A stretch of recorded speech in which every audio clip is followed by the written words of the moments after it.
Audio Jungle.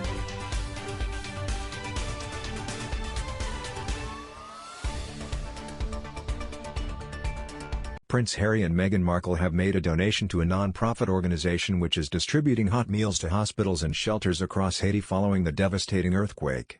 The Duke, 36, and Duchess of Sussex, 40, who are currently living in their £11 million mansion in California, donated to the World Central Kitchen, WCK, via their Archewell Foundation. The organization, run by their friend, Spanish chef José André, works globally using food to empower communities and strengthen economies by providing hot meals to people in need around the world.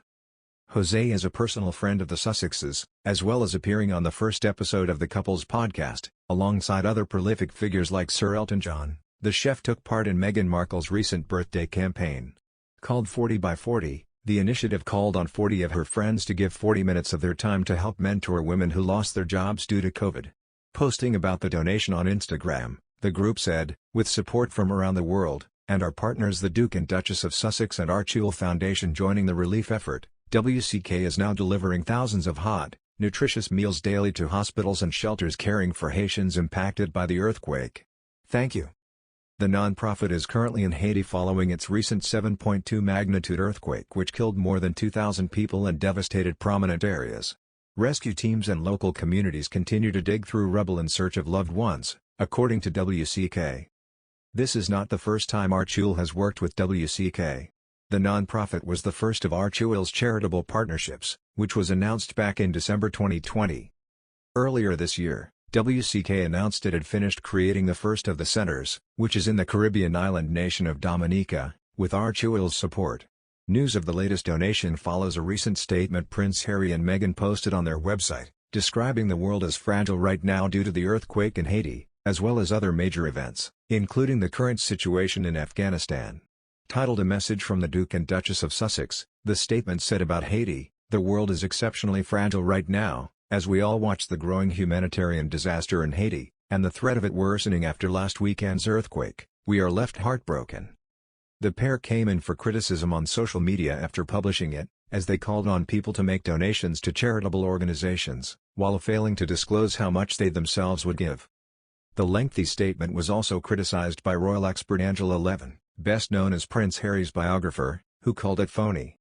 She told Female, "I think Harry and Meghan's grandiose, comfy and caring comments about the situation in Afghanistan, the disaster in Haiti and new COVID variants is another example of them trying to set up some sort of alternate woke royal family." Like most of their compassionate gestures, there is no indication about what they themselves will do and whether any donations will be going through Archewell Foundation.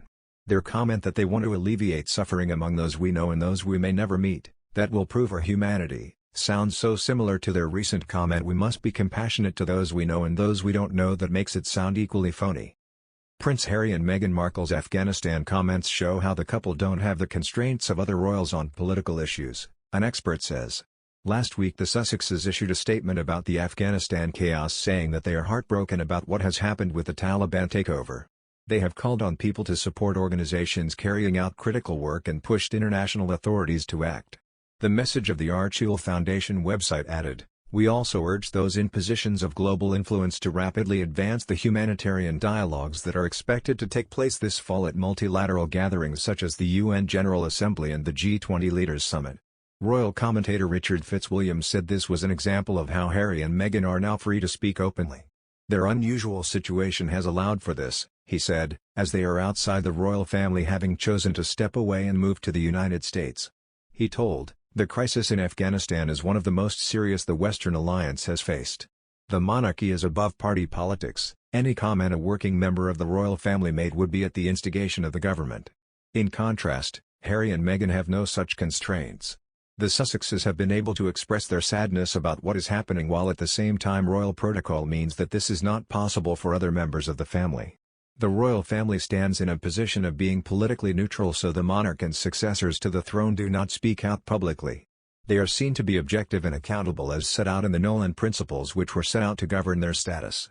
Established by former Prime Minister John Major, the Nolan Principles establish the qualities that those in public life including the royal family are meant to follow. At same time Harry and Meghan are now exempt from these principles as they are not working members of the royal family. Fitzwilliam said that the Sussexes' comments on Afghanistan and the suffering are clearly constructive, and Harry speaks from the experience of serving in the armed forces in Afghanistan.